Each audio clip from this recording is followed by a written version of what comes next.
بسم اللہ الرحمن الرحیم۔ السلام علیکم ورحمۃ اللہ وبرکاتہ۔ محترم دوستو، آج تو میں حضور علیہ الصلاۃ والسلام کے طائف کی طرف جو سفر کیا تھا اور اہل طائف کو جو دعوت دی گئی تھے اس کے متعلق بات کریں گے۔ تو محترم دوستو، چلتے ہیں واقعے کی طرف، لیکن اس سے پہلے تم سے درخواست یہ ہے کہ چینل کو سبسکرائب کر لو اور ویڈیو کو لائک اور شیئر کر دو۔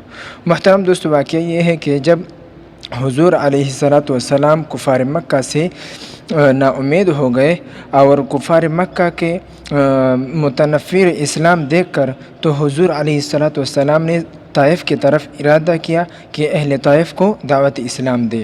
تو محترم دوستو، طائف جو ہے وہ یہ مکہ سے تقریباً 3 منزل یعنی 60 میل کے فاصلے پر ہے۔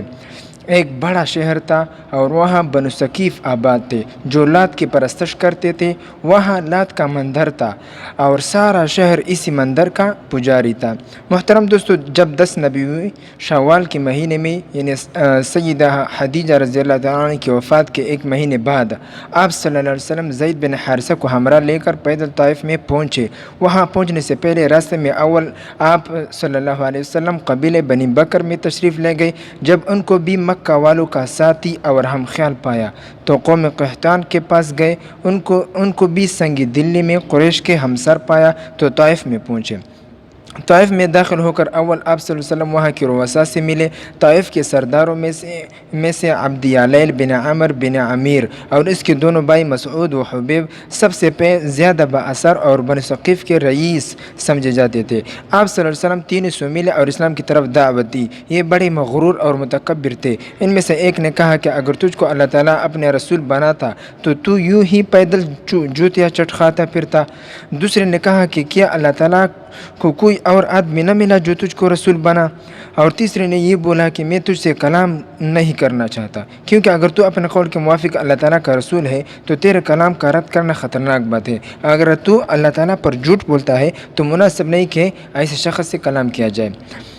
جب آپ صلی اللہ علیہ وسلم کو عبد یعلیل اور اس کے بھائی کی طرف سے مایوسی ہوئی تو آپ صلی اللہ علیہ وسلم نے ان سے کہا کہ اچھا، آپ اپنی ان خیالات کو اپنی ہی ذات تک محدود رکھیں اور دوسروں تک ان باتوں کی اشاعت نہ کریں۔ وہیں سے اٹھ کر آپ صلی اللہ علیہ وسلم طائف کے اور لوگوں کو اسلام کی طرف دعوت دینے میں مصروف ہوئی، لیکن عبد یعلیل اور اس کے بھائیوں نے اپنے غلام اور شہر کے لڑکوں اور اوباشوں کو حضور صلی اللہ علیہ وسلم کے پیچھے لگا دیا۔ آپ صلی اللہ علیہ وسلم جہاں جہاں جاتے بدماشوں اور اوباشوں اور لڑکوں کا ایک انبوہ آپ صلی اللہ علیہ وسلم کے پیچھے گالیاں دیتا اور ڈیلے مارتا ہوا ہو لیا۔ آپ صلی اللہ علیہ وسلم کے وفادار خادم سیدنا زید بن حارثہ رضی اللہ عنہ حضور علیہ الصلاۃ والسلام کے ہمراہ تھے اور وہ آپ صلی اللہ علیہ وسلم کو بچانے اور آپ صلی اللہ علیہ وسلم کی حفاظت کرنے میں مصروف تھے۔ پتھر اور ڈیلوں کی بارش میں حضور علیہ السلام اور زید بن حارثہ رضی اللہ عنہ دونوں زخمی ہو گئے۔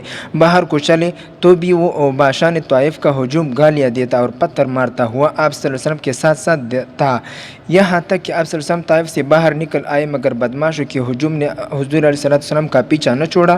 ان بدماشوں کے ہجوم نے 3 میل تک شہر سے باہر بھی آپ صلی اللہ علیہ وسلم کا تعاقب کیا۔ آپ صلی اللہ علیہ وسلم کی پنڈلیاں مبارک پتھر کی بارش سے لہلہان ہو گئے اور اس قدر خون بہا کہ جوتیوں میں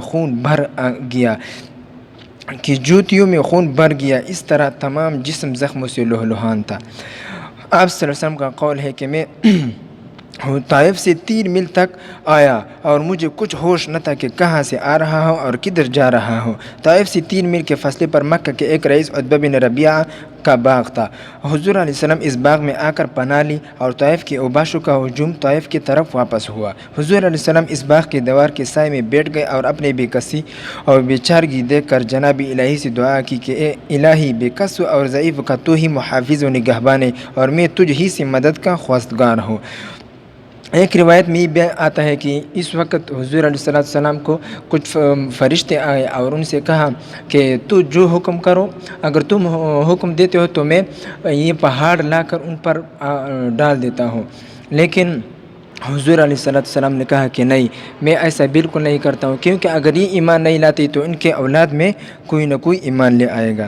عتبہ بن ربیعہ، تو محترم دوستو، جب حضور علیہ السلام عتبہ بن ربیعہ کے باغ میں پہنچے تو عتبہ بن ربیعہ اس وقت باغ میں موجود تھا۔ اس نے آپ صلی اللہ علیہ وسلم کو دور سے اس حالت میں دیکھا تو عربی شرافت اور مسافر نوازی کے تقاضے سے اپنے غلام عداس کے ہاتھ ایک رکابی میں انگور کے خوشے رکھ کر آپ صلی اللہ علیہ وسلم کے پاس بھجوایا۔ یہ غلام نینوا کا باشندہ عیسائی تھا۔ آپ صلی اللہ علیہ وسلم نے وہ انگور کھائے اور عداس کو اسلام کی تبلیغ فرمائے۔ عداس کے قلب پر آپ صلی اللہ علیہ وسلم کے باتوں کا اثر ہوا، اس نے آپ صلی اللہ علیہ وسلم کے ہاتھ کو جھک کر چوما۔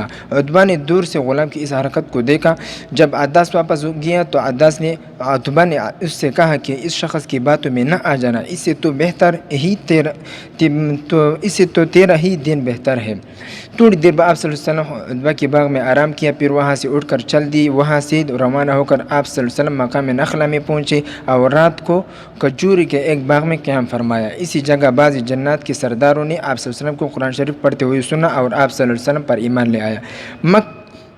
نخلا سے روانہ ہو کر حضور علیہ السلام کوہ حرا پر تشریف لے آئے اور یہاں مقیم ہو کر آپ صلی اللہ علیہ وسلم نے بعض سرداران قریش کے پاس پیغام بھیجا، مگر کوئی شخص آپ صلی اللہ علیہ وسلم کی کو اپنی ضمانت اور پناہ لینے کے لیے تیار نہ ہوا۔